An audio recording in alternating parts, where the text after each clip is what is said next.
There have been transgender people in society as far back as we can measure any history. For thousands of years, transgenderism was viewed as a gift. Priests would dress in clothes typically of the other sex for religious events. There were also multiple emperors of Rome or their partners who were openly trans. Transgender people used to be celebrated, but that ended in the 14th century. Trans people have been persecuted, punished, and killed for thousands of years. But we continue to exist, and we exist together.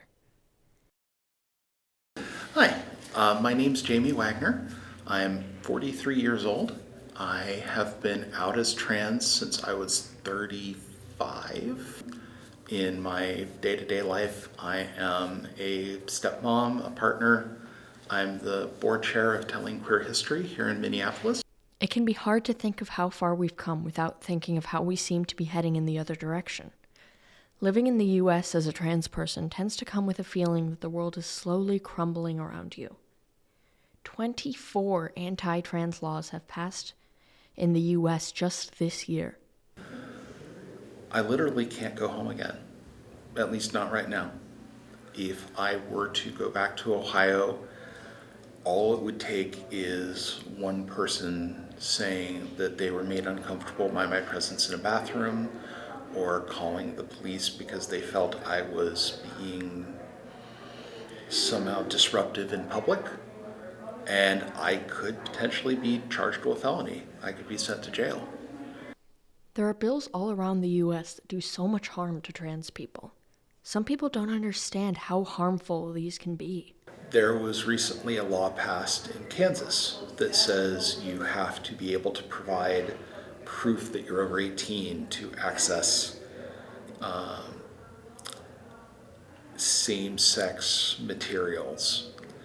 And it was billed as being against porn.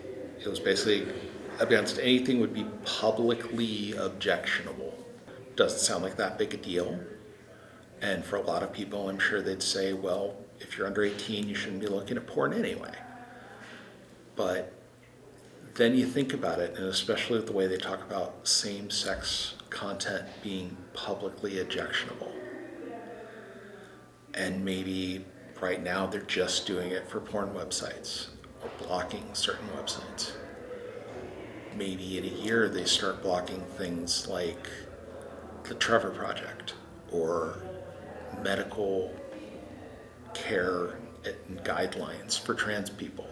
Maybe a year after that, they say that anything related to being queer in public is in fact publicly objectionable. So not only do you start cracking down on things like drag queens or adult performers, but they start saying, no, you can't have a gay-straight alliance at your school. That's publicly objectionable. Maybe they start saying a year after that you can't have same-sex couples showing affection in public because that's publicly objectionable. The stuff that's going on with anti-trans medical bans, it started being kids shouldn't have access to puberty blockers without their parents' consent. And then it became kids shouldn't have access to trans care, or that you should have to be 18 to start hormones. And in some states, now they're starting to say that any kind of trans care shouldn't be provided. This has to stop. We can't allow politicians to treat us as less than human as they have for so many groups before. But a person alone cannot make a change. Everyone needs help. Together, we can keep the world from crumbling and keep moving forward instead of back. We've always been here.